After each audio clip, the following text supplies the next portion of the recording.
तो जहां एक और यूपी विधानसभा चुनाव को लेकर सियासी सरगर्मी काफी तेज है, ऐसे में अब ब्रह्मादेश लागू करने की मांग तेज हो गई है। ऐसे में यूपी के जौनपुर में ब्रह्मादेश के लागू करने के लिए विशाल जनसभा आयोजित की गई, जिसमें लाखों लोग शामिल हुए। इस दौरान जनसभा को संबोधित करते हुए ओम प्रकाश दुबे ने कहा कि प्रदेश के ब्राह्मण समाज उत्तर प्रदेश की राजनीति का भविष्य तय करेंगे।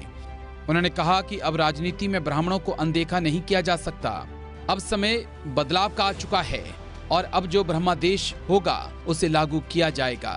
उद्देश्य है कि ब्राह्मण एकत्रित होकर के सर्व समाज, जिनका कोई नहीं जानने वाला, जिनको नहीं कोई पूछने वाला, ये सारे लोग एकत्रित होकर के एक ऐसी सरकार बनाएं जो सरकार उनके हित की और उनके दुख तकलीफ की बातों को सुन सके। ये कार्यक्रम हमने 16 तारीख को लोकहित मनोमंथन काशी में किया था, जहाँ की हजारों ब्राह्मण इकट्ठा होकर सबने लोकहित के लिए निर्णय लिए थे कि भाई आज जो भी सरकार चल रही है या जो भी समस्याएं लोगों की है उसमें क्या विकल्प होना चाहिए, परिवर्तन होना चाहिए, कैसा होना चाहिए, इन सब चीज़ों का निर्णय लिया गया था, जिसे ब्रह्मादेश के रूप में बताया गया था।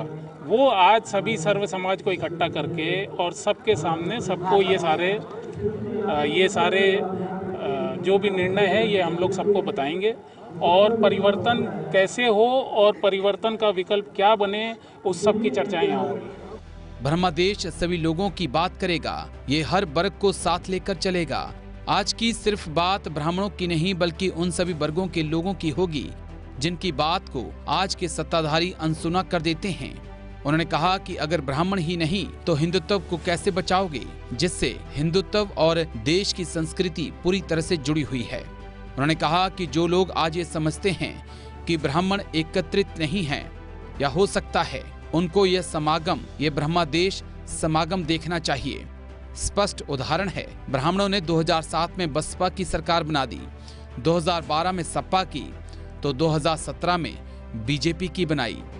इसे ही कहते हैं ब्राह्मणों की एकता, ताकत, जो अब भविष्य में बड़ा परिवर्तन दिखाएगी। ब्राह्मण बिल्कुल टारगेट नहीं है, ब्राह्मण सिर्फ अकेले नहीं टारगेट है। ब्राह्मण को इसलिए सब ढूंढते हैं क्योंकि ब्राह्मण ही वो है और ब्राह्मण उनका है जिनका राजनीतिक कोई मंच नहीं है। जिनके पास राजनीतिक मंच नहीं है वो कहीं ना कहीं ब्राह्मणों के साथ जुड़े होते हैं और ये संख्या, ये तादाद बहुत बड़ी है। उस बड़ी संख्या को एक साथ अपने साथ लाने के लिए लोग ब्राह्मणों को ढूंढते हैं।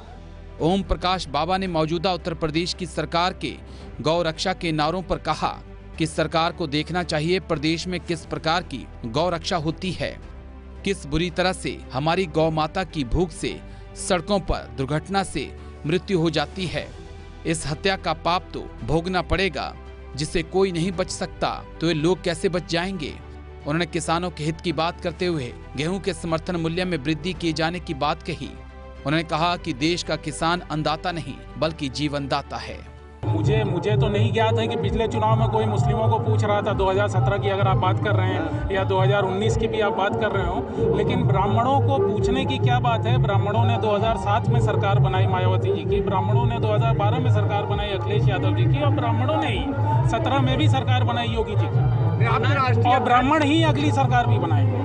ओम प्रकाश दुबे ने बताया कि ब्रह्मादेश समागम में होने जा रही घोषणाएं उनके और उनके बाबा मित्र परिषद समेत अन्य संगठनों से जुड़े हजारों हजार सहयोगियों के 3 दशकों से भी अधिक समय से चलाए जा रहे कई निजी और पहल और परिवार के धर्मार्थ, शैक्षिक, सामाजिक संस्थाओं और सामाजिक और राजनीतिक सक्रियता द्वारा निस्वार्थ मानवीय कल्याण युक्त विकास कार्यक्रमों की परिणति है।